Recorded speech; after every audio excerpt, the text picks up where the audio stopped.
जहाँ स्वार्था लक्षण लागू नहीं हो सकता, तत्वमसि आदि महावाक्यों में ये सिद्ध कर दिया गया था। अब गजाझत लक्षण भी नहीं हो सकता है। अत्र शोणो धावती वाक्यवद अजल लक्षणापि न संभवती। शोणो धावती, सफेद दौड़ रहा है। ये सफेद क्या दौड़ रहा है? दौड़ना रूपी क्रिया सफेद गुण में नहीं हो सकता। गुण में क्रियान्वय नहीं है, द्रव्य में ही क्रियान्वय होता है। अतः द्रव्य क्रिया संबंध को घटाएंगे कैसे? फिर द्रव्यवाचक शब्द है ही नहीं, तो बिना शोण शब्दार्थ को त्यागे तद अधिकरण अर्थ में लक्षणा कर दो। शोणवान अश्वो धावत, मध्वर्तीय में लक्षणा कर दो। एतार शोण गुण वाला जो घोड़ा दौड़ रहा है, ऐसा। यह शोण रूपी गुण जो अर्थ है उसका हमने त्यागा नहीं। जैसे गंगा में प्रवाह रूपी अर्थ पूरा त्यागना पड़ा, अशेषत्व परित्याग ने कहा था इसलिए वहां पर। और यहाँ अशेष अपरित्याग न पूर्ण अर्थ रख रहा हूं। शोण अर्थ जो है गुण, वो अर्थ का लेश मात्रांश में त्याग नहीं होगा। पूर्णतया उस अर्थ को रखते हुए लक्षणा कर दिया मध्वर्तियों में शोणवान अश्वो धावती। वैसे यहां पर भी कर दो यदि पूरी पक्षी का है तो ये नहीं हो सकता, क्योंकि तत्व और तम का जो वाच्यार्थ है परस्पर विरुद्ध है। उनके बचाए रखते हुए एक कार्त्यबोध कैसे होगा? है ना? किंचिज्जत्व, सर्वज्ञत्व, अल्पशक्तिमत्व, सर्वशक्तिमत्व, ये परस्पर विरुद्ध गुणों से विशिष्ट को लेकर के वह तत्व पदार्थ है, उनके द्वारा ऐक्यता में लक्षणा करना, उनका अर्थ को बनाए रखते हुए, विरुद्धांश को बनाए रखते हुए ऐक्यत्व कथन करना असंभव है। वहां त्यागना ही पड़ेगा कुछ न कुछ। फिर यदि आप त्यागेंगे फिर यह अजस्वार्थ नहीं रहा। पूर्णतया भी नहीं त्याग रहा हूं, पूर्णतया ग्रहण भी नहीं कर रहा हूं।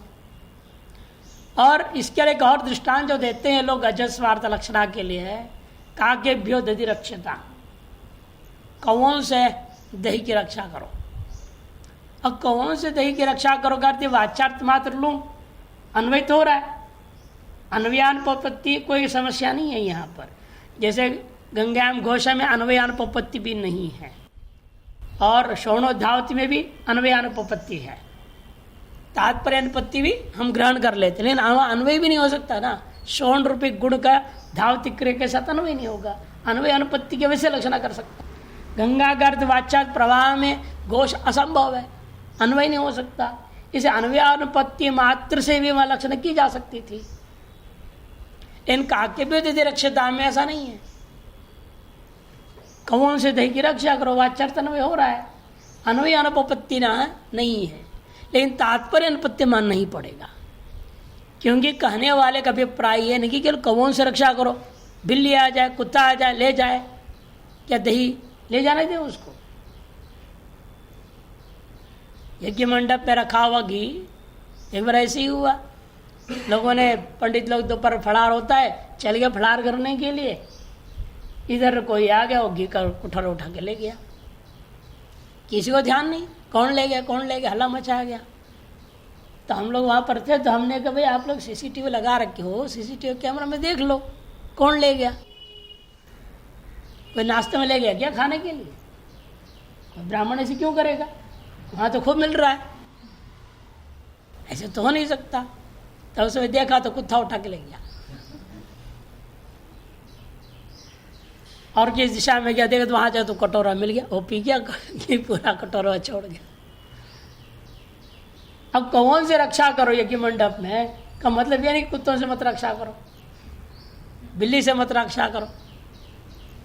अर्थ है जितने भी इस्लाम क्या करते हैं, कौवे में दधि के प्रति उपघातकत्व रूप गुण देखेंगे। दध्युपघातकत्व, दही का विनाशकत्व। जो यज्ञ है या अपने खाने पीने का भी हो, कोई भी चीज़ हो, घी तो घी है, चाहे दही तो दही है, उसके विनाश कर रहा है वो। यदि वो स्पर्श करेगा तो फिर बाद में उपयोग के लायक नहीं रहेगा वो।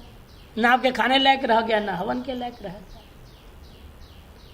इसलिए कौवे में एक गुण हम देखेंगे, क्या? दत्युपघातकत्व, जो कि कौवे का वाचार से अतिरिक्त है, वो वाचार से कोई लेन देन नहीं है। उस गुण में उसकी लक्षणा करो। जो जो दत्युपघातक है उन सब से दही की रक्षा करो, अर्थ हो जाएगा। और जो जो के अंदर क्या होगा? कौवा भी आ जाएगा, कुत्ता भी आ गया, बिल्ली भी आ गया, चूहा भी आ गया, जो भी अन्य है सब आ गया। अतः कौवे का वाच्यार्थ कौवा वो भी बच गया, और अन्य जो कुत्ता बिल्ली आदि वो भी आ गए। एक अतिरिक्त गुण को मान के, कौन से? दधि उपघातकत्व। इन ऐसे तत्व और तम में ऐसे कोई एक धर्म हम ढूंढ के निकालें जिसके आधार पर हम उस धर्म उसकी लक्षणा करें, और लक्षणा करें कि तत्तम पदार्थ भी बचाए रखे, जैसे कवार्थ भी रह गया। विरुद्धार्थ को बचाए रखते हुए अन्य पदार्थ विशेष में लक्षणा करके लक्ष्यार्थ को बोध करावे, यह भी संभव नहीं है। क्या ऐसा एक सर्वसाधारण धर्म दोनों में मिलेगा नहीं। जीव और ब्रह्म में एक साधारण धर्म मिलेगा नहीं, परस्पर विरोधी है दोनों के दोनों। और जो चैतन्य है वो हम लक्ष्यार्थ बनाना चाह रहे हैं, उसको लक्ष्यार्थ बनाने के लिए हमें क्या करना पड़ेगा? एक सर्वसाधारण धर्म बीच में ढूंढना पड़ेगा। जैसे लक्ष्यार्थ हम क्या कर रहे हैं, वहां कौवा कुत्ता बिल्ली सब मेरा लक्ष्यार्थ बनना है। उसके लिए कौवे से हमें से हमने दिव्यपघात का रूपी धर्म को, असाधारण धर्म को ढूंढ लिया। वैसे हमें यहाँ पर तत्व और तम का जो विशिष्टार्थ से अलग केवल चैतन्य बोध कराने के लिए बीच में एक असाधारण धर्म ढूंढो जो दोनों में रहे बराबर। ये हो नहीं सकता है। अतः दोनों दृष्टांतों के आधार पर जो अजल लक्षणा का जो सुप्रसिद्ध दृष्टांत है उसके आधार पर भी यहाँ तात्पर्य अनुपत्ति या अन्वय अनुपत्ति किसी भी आधार पर लक्षणा नहीं किया जा सकता है। इसलिए कहते हैं अत्र श्रवणो धावती वाक्यवद अजल लक्षणा न संभवती तत्र श्रवण गुण गमन लक्षण से वाक्यार्थ से विरुद्धत्वात्, कि श्रवण गुण है और गमन जो क्रिया रूपा जो वाक्यार्थ है वह अत्यंत विरुद्ध है, अन्वय नहीं हो सकता। क्यों? गुणे क्रिया भावात, गुण में क्रिया नहीं है और क्रिया में गुण नहीं है। क्यों नहीं? कि नहीं आए आदियों का सिद्धांत सर्वदर्शन मान्य है, गुण में क्रिया नहीं और क्रिया में गुण नहीं। ये दोनों कहाँ रहते हैं? द्रव्य में रहते हैं। गुण और क्रिया दोनों कहाँ हैं? द्रव्याधिष्ठित अनुभव में आते हैं। इसलिए बिना कोई द्रव्य का श्रवण रूपी गुण को धावन रूपी क्रिया के साथ हम अन्वय नहीं कर सकते। विरुद्धत्वात् तद अपरित्यागेन, फिर हम क्या करेंगे? श्रवण गुण का परित्याग की बिना तद आश्रय, उस गुण का आश्रय गुणवान मतवर्ती हो कहाँ ले जाऊंगा? अश्वादि लक्षणया। सफेद कुत्ता भाग रहा है, सफेद घोड़ा भाग रहा है, कोई न कोई तद श्रवण गुण विशिष्ट को लेना पड़ेगा आपको लक्षणा से। तद विरोध परिहार संभवात, तब श्रवण गुण का और धावन रूपी गमन रूपी क्रिया के साथ जो विरोधता उसका परिहार हो जाएगा। इसलिए वहां अजल लक्षणा संभवती, वहां तो इसलिए अजल लक्षणा करना संभव है। अत्र तो लेकिन यहाँ पर परोक्षत्व परोक्षत्वाद विशिष्ट चैतन्य एकत्व से वाक्यार्थ से विरुद्धत्वात् तद अपरित्यागेन तत्संबंधिनो यस्य कस्य लक्ष्यतत्वेपि तद विरोध परिहार संभवाद अजल लक्षणा न संभवत्येव। तब सिद्धांति का जवाब है, देखो हमारे इस कौन से तत्व से महावाक्य में परोक्षत्व परोक्षत्वादि जो विशिष्ट चैतन्य है उनकी एकत्व हमें लक्ष्यार्थ बनाना चाह रहे हैं। इन वाक्यार्थ से विरुद्धत्वात्, वाक्यार्थ कैसे है? विरुद्ध है। तद अपरित्यागे न, उस विरुद्ध जो वाक्यार्थ को परित्याग की बिना तत्संबंधी कोई अन्य पदार्थ को ढूंढो, जैसे कुछ अर्थस्य, जैसे दद्योपघात पर ढूंढ लिया या मत्वर तत्व को ढूंढ लिया गुण में, है कि नहीं? उस तरह से कोई चीज ढूंढना पड़ेगा। लक्ष्य तत्व ऐसे अर्थ से लक्ष्य तत्व आप मान भी लिया जब कोई धर्म आप ढूंढ भी लोगे तो भी तद विरोध माने वाच्यार्थ में जो विरोध है उसका परिहार असंभवात, परिहार करना संभव नहीं है। अतएव अजल लक्षणा न संभवत्येव, अजल लक्षणा नहीं हो सकता। क्योंकि वहां पर जाए जो काके प्रदर्शित में क्या प्रकृति जो स्वार्थ है और परार्थ दोनों का साधारण एक धर्म था। स्वार्थ और लक्ष्यार्थ, परार्थ और लक्ष्यार्थ। स्वार्थ कौवे का अर्थ काकत्व उच्चन काक है, वो तो स्वार्थ उसका अपना हो गया। परार्थ क्या लिया आपने? दद्युपघातकत्व। जो है कौन? कुत्ता आदि, उन दोनों में रहने वाला धर्म क्या है? दद्युपघातक एक सामान्य धर्म था। वाच्यार्थ और लक्ष्यार्थ दोनों में रहने वाला एक सामान्य धर्म ढूंढना पड़ता है, तब अजल लक्षणा लग सकता है। लेकिन ऐसा यहां नहीं मिलेगा, क्योंकि वाच्यार्थ परस्पर विरुद्ध होने के नाते और लक्ष्यार्थ क्या है? शुद्ध चैतन्य। शुद्ध चैतन्य तो निर्गुण निराकार है, निर्धर्मक है, निष्क्रिय है। वहां कौन से कोई धर्म है? वहां कोई धर्म ही नहीं है। अतएव इन दोनों में रहने वाला और विशुद्ध चैतन्य में रहने वाला एक साधारण धर्म निकालूं, ये संभव ही नहीं है। जिस दृष्टांत में कौवे में रहने वाला वाच्यार्थ रहने वाला धर्म और लक्ष्यार्थ कुत्ता जब लेना है, उसमें रहने वाला एक साधारण धर्म था दद्युपघातकत्व, वैसे यहां नहीं मिल सकता। क्यों? जो लक्ष्यार्थ या शुद्ध चैतन्य में कोई धर्म ही नहीं है। वाच्यार्थ और लक्ष्यार्थ उभय में रहने वाला सर्व एक साधारण धर्म आप कैसे निकालेंगे? अतएव विरुद्धार्थ का अपरित्याग पूर्वक एक असाधारण धर्म को ढूंढ करके उस शुद्ध चैतन्य रूपी लक्ष्यार्थ में अजल लक्षणा करना इसलिए संभव नहीं है। और स्पष्ट करते हैं, नच तत्पदम त्वम पदम वा स्वार्थ वृद्धांश प्रत्यागेन अंशांतर सहित। अंशांतर मैंने जैसे वहां दद्युपघातकत्व था दृष्टांत में, यहां पर अंशांतर लाओ। वहां पर अंशांतर क्या था? गुण का गुणवत्त, गुणाश्रय, आश्रित तो लिया आपने कि गुण जो निराश्रय क्रिया में अन्वय नहीं हो सकता, इसलिए वहां आश्रय रूप एक अतिरिक्त पदार्थ मिल गया, गुण और क्रिया से भिन्न, जिसके आधार पर गुण क्रिया का परस्पर अन्वय आप कर सके थे। वैसे यहां ही नहीं। तम पदम या तत्पदम अथवा तम पदम वा स्वार्थ के जो विरुद्धांश का परित्याग द्वारा अंशांतर सहितम तम पदार्थम तत्पदार्थम व लक्ष्यतु। तम पदार्थ तत्पदार्थ की भी लक्षणाकर से बोध करावे। अतः कथम प्रकारांतरण भाग लक्षण की करनमिति नचवाच्य। पूर्व पक्षी ने कहा फिर भी आप ऐसे कर सकते हो, स्वार्थ के विरुद्धांश को परित्याग कर दो, एक अंशांतर की कल्पना कर लेंगे हम। अंशांतर क्या होगा? उस चेतन को अंशांतर कहता है। उसके मन में क्या है? जिसमें मुझे लक्षणा करनी है वही अंशांतर है, शुद्धत्व, चैतन्यगत जो शुद्धत्व वो ले लो। और ये विशिष्ट में भी क्या है? विशेषांश रूप परित्याग करने के बाद में विशेषांश में क्या है? शुद्धत्व है। इसलिए वाच्यार्थ में भी शुद्धत्व है और लक्ष्यार्थ में भी शुद्धत्व है। एक साधारण अंतर मिल जाएगा हमको।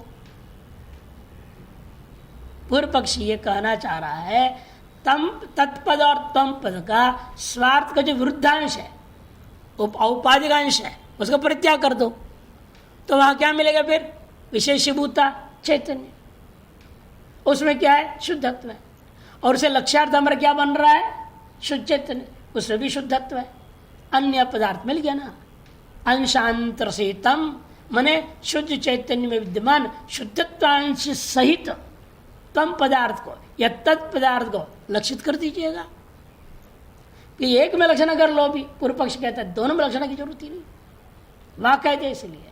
पहले भी कहा तत्पदम तम पदम वा, यहां पर तत्पदार्थ तम पदार्थम तत्पदार्थम वा लक्षित, तो किसी एक को लक्षित कर दो, एक की सिद्ध हो जाएगा।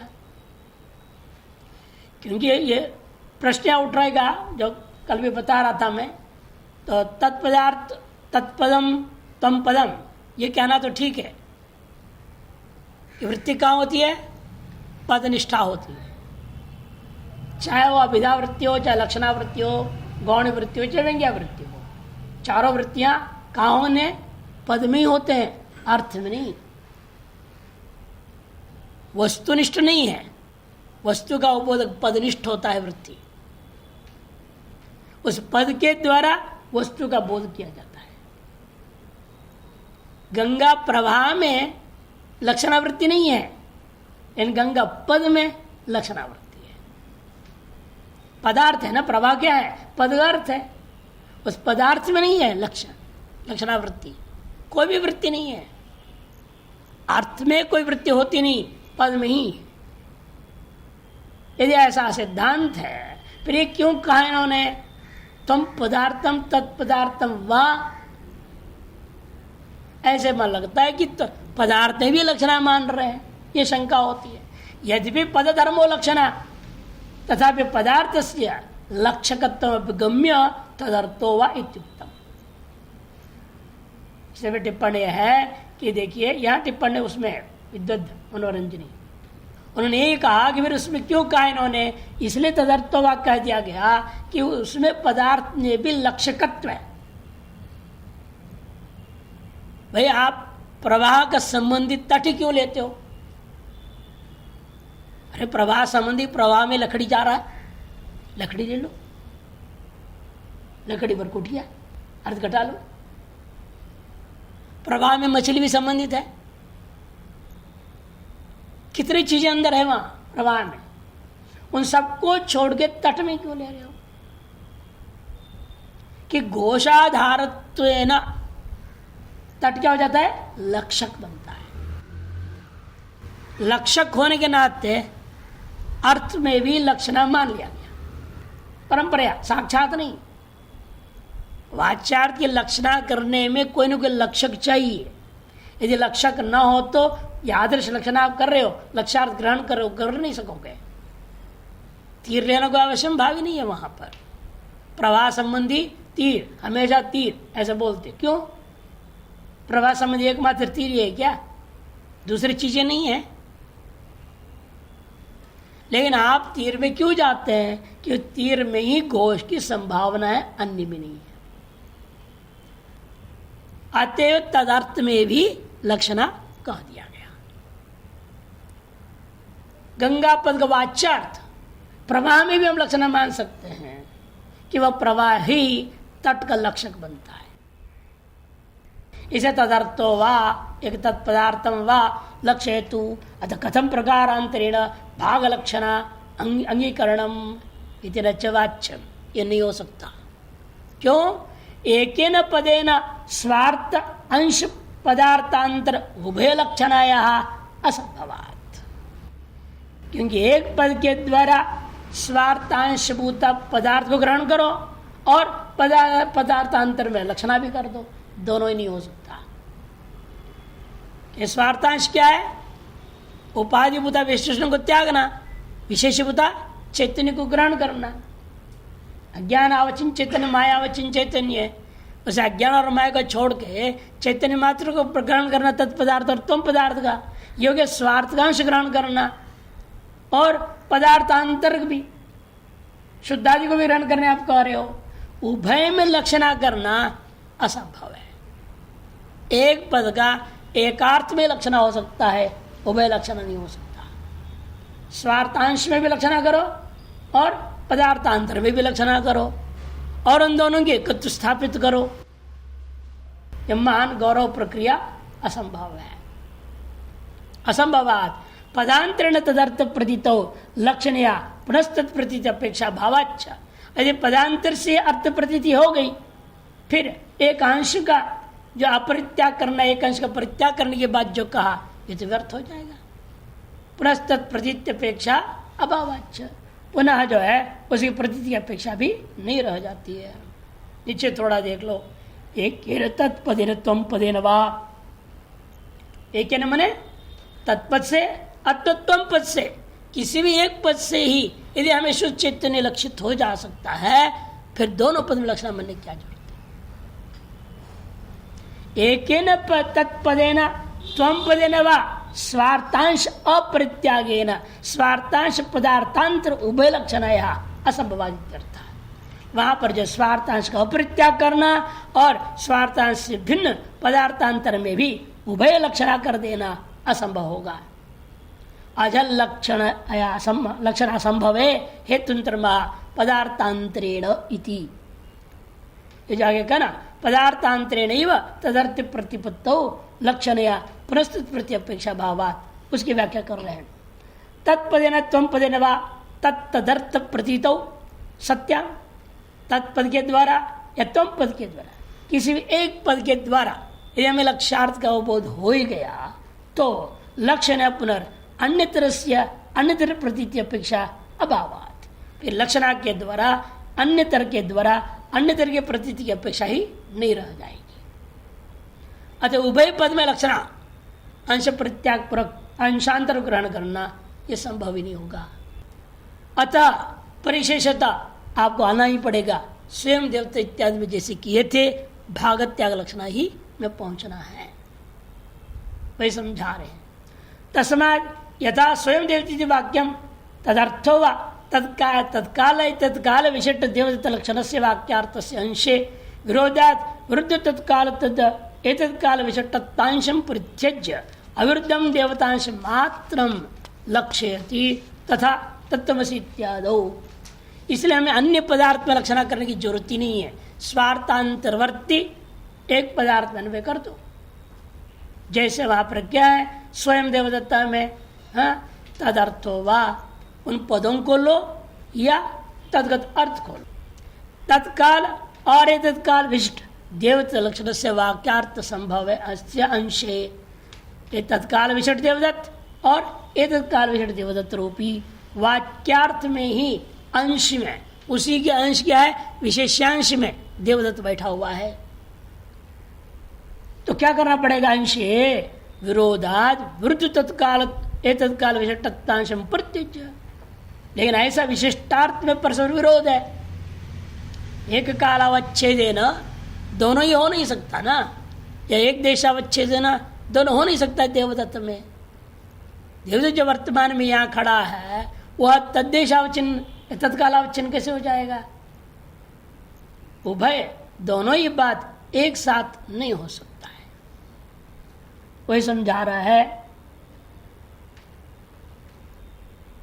तत्काल और तत्काल विशिष्ट देवदत्त लक्षण से वाक्यार्थ में अंशे विरोधात, एक अंश में विरोध है और अपरांश में अविरोध है। देवदत्त रूपी विशेषांश में अविरोध है और तत्काल तद्देश तद्देश विशेषांश में विरोध है। तो हमें क्या करना पड़ेगा, तब कहते हैं विशिष्टत्वांशम परित्यज्य, विरुद्ध जो तत्काल आदि विशिष्टत्वांश है उसको परित्याग कर दूंगा और अविरुद्ध जो देवदत्तांश मात्रम लक्ष्यति, अविरुद्ध जो देवदत्तांश है उतर मात्र को लक्षित किया जाए। जैसा ठीक उसी प्रकार तथा तत्त्वमसि वाक्यम तदर्थो वा, तत्त्वमसि वाक्य में या उसके पदार्थ में वाच्यार्थ में परोक्षत्व अपरोक्षत्वादि विशिष्ट जो चैतन्य एकत्व लक्षण से वाक्यार्थ से अंशे विरोधात, परोक्षत्व और अपरोक्षत्वादि से विशिष्ट जो चैतन्य रूपी एक आकार वाला इस वाक्यार्थ में आंशिक विरोध है, आंशिक अविरोध है। परोक्षत्व अपरोक्षत्वादि में विरोध है और चैतन्यांश में अविरोध है। तो विरोधात विरुद्ध परोक्षत्व परोक्षत्वादि विशिष्टत्वांशम परित्यज्य, विरुद्ध जो परोक्षत्व परोक्षत्वादि विशिष्टत्वांश है उसको परित्याग कर दूंगा और अविरुद्धम अखंड चैतन्य मात्रम लक्ष्यति, अविरुद्ध जो अखंड चैतन्य मात्र है उसको हम लक्षित कर लेंगे। भागत्याग लक्षणा च पदद्वयेपि, इसमें क्या होता है भागत्याग लक्षणा एक पदनिष्ठ लक्षणा नहीं है। जैसे अजत लक्षणा एक पदनिष्ठा होता है, जह लक्षणा भी एक पदनिष्ठा है, लेकिन भागत्याग लक्षणा उभय पदनिष्ठा होता है। यह उससे अधिक पद भी हो, यहाँ तो दो पद इसलिए पदद्वय कहा दिया जाता है, तीन पद तीनों पद में लक्षणा कर देंगे। इसलिए भागत्याग लक्षणा सदा ही न्यूनतम पदद्वय में की जाने वाली लक्षणा है, एक पद में नहीं। क्यों न चैतन्य चैतन्य उपस्थित हो पदांतर व्यर्थ्यम, तब वो कहेगा एक पद में लक्षणा करने से विशुद्ध चैतन्य यदि हमें लक्षित किया जा सकेगा तो दोनों पद में लक्षणा करने की क्या जरूरत है। एक पद के द्वारा चैतन्य की उपस्थिति हो जाए, शुद्ध चैतन्य, फिर पदांतर में भी लक्षणा करना व्यर्थ हो जाएगा। ऐसा नहीं कह सकते। क्यों? परस्य, क्योंकि पद अपने आप में प्रामाणिक नहीं होता। क्योंकि नैयायिक लोग भी क्या कहते हैं, वाक्य का लक्षण क्या है? पद समूहो वाक्यम, न तो पदमेव वाक्यम। यदि एक पद वाक्य होता और उसका वाक्यार्थ को लक्षणा करके भागत्याग के द्वारा हम लक्ष्यार्थबोध करा सकते थे, लेकिन एक पद कभी वाक्य होता नहीं किसी के भी मत में। अतएव पदांतर की अपेक्षा के बिना एक पद मात्र की लक्षणा करके आप लक्षणा कर नहीं सकते, वाक्यार्थ बोध नहीं करा सकते। आप जो जहल लक्षणा में करो पदनिष्ठा है, एक पद में लक्षणा की जा रही है, लेकिन वह लक्षणा भी पदांतर के बिना होता है क्या? भाई गंगायाम में तुम कर लो लक्षणा, लेकिन घोष के बिना क्या वो लक्षणा अन्वय हो सकेगा? लक्ष्यार्थ को कहां घटाओगे? गंगायाम का मान लो लक्षणा करके तीर अर्थ ले, तीर में क्या कुछ तो कहना पड़ेगा कि नहीं? अब पदांतर लाना पड़ेगा, घोषो अस्ति। इस तरह से काकेभ्य का अर्थ कर दिया, ठीक है, दधि पगा तो लक्षणा कर लिया, उसे कुत्ता पिला दिया, वो आ गए, उसे क्या होगा? दधि रक्षताम वाक्यस्थ अन्य पदों के बिना एक पदनिष्ठा लक्षणा का भी वाक्यार्थ अन्वय नहीं हो सकता। यथा एक पदनिष्ठा लक्षणा भी वाक्यस्थ पदांतरों की अपेक्षा करते हुए वाक्यार्थ अन्वय करने में ही उपयोगी होता है, उसी प्रकार से पदद्वयनिष्ठा लक्षणा भी एक पद मात्र से लक्षणा करके कार्य नहीं होगा, कि पदांतर के बिना वाक्य ही संभव नहीं है, तो वाक्यार्थ कैसे संपन्न होगा? इसलिए पदस्य वाक्य रूपी अप्रमाणत्वेन, पदम वाक्यम ऐसे किसी के भी लक्षणा नहीं है। कोई ऐसा लक्षण नहीं किया, वैयाकरणों नहीं है को सांख्यो कोई भी हो, पदम एव वाक्यम ऐसे कोई नहीं कहता। पद समूहो वाक्यम, उससे भी कहा केवल पद समूह अर्थ नहीं हो सकता है, योग्यता विशिष्ट होना चाहिए। वाक्यार्थ ज्ञान कहता आकांक्षा सन्निधि योग्यता, तीनों से विशिष्ट पद समूह का नाम वाक्य होता है। यदि आकांक्षा नहीं है, योग्यता नहीं है या सन्निधि नहीं है, वह पद समूह भी व्यर्थ ही है। अतएव सिद्धांत सर्वमान्य सिद्धांत के आधार पर भी हम एक पद मात्र से लक्षणा करके शुचित्र उपस्थिति हम करा भी दें लक्ष्यार्थ को, इन वह वाक्यार्थ अन्वय नहीं हो सकेगा। इसीलिए क्यों?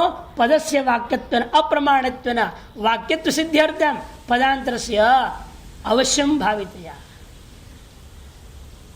क्योंकि एक पद अपने आप में वाक्य रूप प्रमाण नहीं हो सकता, पदांतर के बिना वाक्यार्थ की सिद्धि नहीं हो सकती। इसे वाक्य की सिद्धि पूर्वक वाक्यार्थ की सिद्धि के लिए पदांतर की अपेक्षा है ही। जब पदांतर है ही कौन यहाँ पर, लेकिन समस्या ये हमारे पास दो ही पद है न तत्तम, ऐसे तो क्रियापद है, वो तो ऐक्यत्व रूप बोध कराता है। इसे पदांतर कहने समय तथ्य लेना पड़ेगा, और तत्व लूंगा वृद्धांश को त्याग के वहां पर भागत्या लक्षण किए बिना केवल चेतन उससे भी बोध नहीं होगा। अतएव यहां ऐसे वाक्यों में पदद्वय में लक्षण करके हम तभी चेतन विशुद्ध चेतन का ऐक्यत्व बोध करा सकते हैं। किसी ने कहा विरुद्धाद विरुद्ध परोक्षत्व अपरोक्षत्वाद विशिष्टत्वांशम प्रत्यज्य अविरुद्धम अखंड चैतन्य मात्रम लक्ष्यति, अखंड चैतन्य मात्र को लक्षित किया जाता है भागत्याग लक्षणा के द्वारा। इस प्रकार से आपके मूल बात खत्म हो गया। मूल बात क्या थी? तत्त्वमसि महावाक्य। किस प्रकार से यहां लक्षणा से वाक्यार्थ बोध पूरा ऐक्यत्व सिद्ध होगा? तर्क से सिद्ध को आपने महावाक्य से सिद्ध कर दिया। अध्यारोपवाद के द्वारा जो सिद्ध बात थी उसको ले रहे ना, अध्यारोप के द्वारा करके अपवाद करने का फल क्या निकला? तब आपने तत्व सिद्ध वाक्य से ऐक्यत्वानुभूति होगी, आनंदानुभूति होगी। ये तो उपदेश वाक्य में आपने घटा दिया कि महावाक्य अपने पास 4 है, 4 में से 2 वस्तु निर्देशात्मक है, 1 उपदेशात्मक है और अंत वाला अनुभवात्मक है। क्यों? आप देखिए कैसे निर्णय होता है, क्रियापद से निर्णय हो जाता है। अहम ब्रह्मास्मि, मैं ब्रह्म हूं, ये कौन कहेगा? जो स्वयं को ब्रह्म रूप में अनुभव कर रहा है। इस वाक्य को कहते हैं अनुभव वाक्य, अनुभव परक वाक्य। तत्त्वमसि, तुम वह ब्रह्म हो, ये कौन कहेगा? गुरु चलेगा, बाप बेटे को उपदेश देगा। इसे तत्त्वमसि उपदेशात्मक वाक्य हो जाता है। अयम आत्मा ब्रह्म विज्ञानम आनंदम ब्रह्म, ये दोनों क्या है? वह क्रियापद अध्यार क्या करोगे? अस्ति या भवति, विज्ञानम आनंदम ब्रह्म भवति, ब्रह्म विज्ञानम आनंदम भवति, अयम आत्मा ब्रह्म भवति। अब क्या लेंगे वहां? प्रथम पुरुष। प्रथम पुरुष के अंदर क्या होता है? जैसे घटो अस्ति है कि नहीं, घटो भविष्यति, इन सब में क्या हो रहा है? हम घट रूपी वस्तु का निर्देश करते हैं।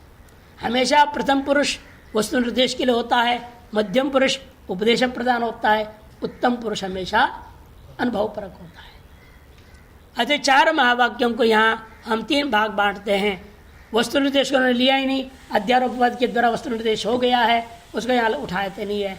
विज्ञान आनंद ब्रह्म इत्यादि बोल चुके हैं पहले, अपवाद अवस्था में लाए थे इन वाक्यों को, अयम आत्मा ब्रह्म को भी लाए थे, वो तो वस्तु निर्देश करने के लिए था। फिर उसको घटाए फल रूपेण पहले उपदेशात्मक वाक्य में, और अब अनुभव परक वाक्य जो अहम ब्रह्मास्मि है इसमें घटाने के लिए आरंभ करते हैं। अतः अधुना अहम ब्रह्मास्मि थी अनुभव वाक्यार्थ वर्ण्यते, उपदेशात्मक वाक्यार्थ का वर्णन करने के बाद अनुभवात्मक वाक्यार्थ को वर्णन करने के लिए अब आरंभ करते हैं। आगे बढ़ने से पहले थोड़ा अच्छी तरह से टीका में जाइए, बहुत सुंदर बातें कहेंगे यहाँ। अखंड चैतन्य प्रतिपादक से तत्त्वमसि इत्यादि वाक्य से अर्थम सप्रपंचम विधाय इदानीम यजुर्वेद अनुभव वाक्यार्थ वर्ण्यते। सामवेदीय अखंड चैतन्य प्रतिपादक तत्त्वमसि इत्यादि वाक्यार्थ जो उपदेश परक था उसको विस्तार रूपेण कथन करने के अनंतर अब इदानीम यजुर्वेदीय जो अनुभव परक वाक्यार्थ जो है उसको वर्ण्यते अथाधुनेति। ये कैसे होता है अनुभव? ये अनुभव परक वाक्य क्यों मान रहे हैं आप? इसको विस्तार में समझाता है। देखिए ये प्रक्रिया दिमाग में अच्छे से बिठा लीजिए। यदि आप भी अहम ब्रह्मा से अनुभव करना चाहते तो केवल कथा प्रवचन की तो जरूरत नहीं, इसको समझने की भी जरूरत नहीं। लेकिन व्यक्ति अनुभव करना चाहते मुमुक्षु है, ये पूरी प्रक्रिया जो 3 पंक्ति कही 3.5 पंक्ति, ये हृदयंगम कर लेना होगा। सबसे पहली बात कहते हैं गुरुमुखात नवकृत्व तत्त्वमस्यादि वाक्य श्रवणात् देहादि अहंकारांत जड़ पदार्थ सकल दृश्य विलक्षण प्रत्यगात्मन शुद्धेन परमात्मन सह एकत्व बोध अनंतरम। पहले उपदेश वाक्य से, गुरु को मुख से उपदेश वाक्य सुनो। जैसे श्वेत केतु ने अपने पिता एवं गुरु उद्दालक से 9 बार तत्त्वमसि महावाक्य को सुना, और आप क्या करेंगे? 9 बार नहीं 10 बार सुनेंगे आप। कैसे? 10 उपनिषद पढ़ के। भाई 10 उपनिषद में यही तो समझा रहे हैं, तो 10 उपनिषद पढ़ के भी यदि दिमाग में न बैठे हम ब्रह्मास्मि तो क्या कहा जाए उसको? वहां तो 9 बार में श्वेत केतु का काम हो गया। इसे गुरुमुख से क्या करना है? जैसे श्वेत केतु ने 9 बार तत्त्वसिद्धि वाक्य श्रवण से क्या हुआ? उसके अंदर देहादि से लेकर के अहंकारांत जितने भी जड़ पदार्थ है उन सकल को दृश्य से मान करके उससे विलक्षण मैं दृष्टा हूं, प्रत्यगात्मा हूं, ये पहले निश्चय करो। प्रत्यगात्मनः शुद्धेन परमात्मा, फिर उस प्रत्यगात्मा को शुद्ध परमात्मा के साथ एकत्व का बोध गुरुमुख से ग्रहण करने के अनंतरम कश्चित अधिकारी, कोई अधिकारी होगा जो सुनने के बाद लब्धावसरम सर्वोपाधि विनिर्मुक्तम सच्चिदानंदैक रसम अनुभवेन जिज्ञासुर आचार्य उपदिष्टम अहम ब्रह्मास्मि वाक्यार्थम अनुस्मरण स्वात्मानंदम अनुभवति। अवसर को प्राप्त करके कोई अधिकारी सर्वोपाय से निर्मुक्त होकर सच्चिदानंद रस का अनुभव के द्वारा जिज्ञासा, उसके अंदर जिज्ञासु है, आचार्योपदिष्टम अहम ब्रह्मास्मि वाक्यार्थम अनुस्मरण, अहम ब्रह्मास्मि इत्यादि वाक्यार्थ को स्मरण करते हुए अपनी आत्मा को, स्वात्मा को आनंद स्वरूप करके अनुभव कर लेता है। तत्प्रकार एवं इत्यादि ना, उसी प्रकार को विस्तार मूल कारण ने भी कथन कर दे रहे। एवं आचार्यण अध्यारोपवाद पुरस्सरम तत्व पदार्थो शोधित्वा वाक्यन अखंडार्थ अवबोधिते अधिकारिणो अहम नित्य शुद्ध बुद्ध स्वभाव, कैसे अनुभव करता है वो, अनुभव के प्रकार को बता दे रहे हैं स्पष्ट। अहम नित्य शुद्ध बुद्ध मुक्त स्वभाव आदि रूपेण, पहले उसने आचार्य मुख से अध्यारोप और अपवाद प्रक्रिया से तत्व पदार्थों को अच्छी तरह से समझ गया, उसका शोधन करके वाक्य के द्वारा अखंड अर्थ में अखंडार्थ अवबोध, अखंडार्थ का अवबोध किए जाने पर अधिकारिणो व अधिकारिणो अवबोधित अन्वय होगा। अधिकारी भूता जिज्ञासु मुमुक्षु को अवबोधित किए जाने पर वह अधिकारी क्या करता है, अनुभव इस प्रकार से करता है। अहम नित्य शुद्ध बुद्ध मुक्त स्वभाव परमानंद आनंदम आनंद अनंत अद्वैम ब्रह्म अस्मीति अखंडाकाराकारिता चित्तवृत्तिर उदेति। अखंडाकार से आकारित एक चित्तवृत्ति उसके अंदर स्वतः ही उदय हो जाता है अभ्यास करते करते। उस वृत्ति का स्वरूप बता दिया, नित्य शुद्ध बुद्ध मुक्त स्वभाव के अलावा बुद्ध मुक्त सत्य स्वभाव, सत्य भी है यहाँ, मुक्त सत्य स्वभाव परमानंद अनंत अद्वयम, ऐसा जो ब्रह्म मैं हूं, इस प्रकार का अखंडाकार चित्तवृत्ति उसके अंदर उदय हो जाता है। बहुत बड़ी बात कह दिया है, लेकिन आप इस पर विचार करके देखिए किस आधार पर कह दिया। अहम ब्रह्मास्मि, सुन रहे तीन शब्द, चिंतन किया, मनन किया और निकला गया मैं नित्य हूं। ये कहां से आया? मैं शुद्ध हूं, मैं बुद्ध हूं, मैं मुक्त हूं, मैं सत्य स्वरूप हूं, मेरा स्वभाव ही सत्य स्वभाव है, झूठ आदि तो अध्यारोपित केवल, मैं सत्य स्वभाव वाला हूं, मैं आनंद रूप हूं, अनंत रूप हूं, अद्वैय रूप हूं। ये सारी चीजें से हम ब्रह्मास्मि कैसे निकल रहा है? कहते सुनिए, इसका निर्णय दिया है ब्रह्मसूत्र में 4.1.3 में।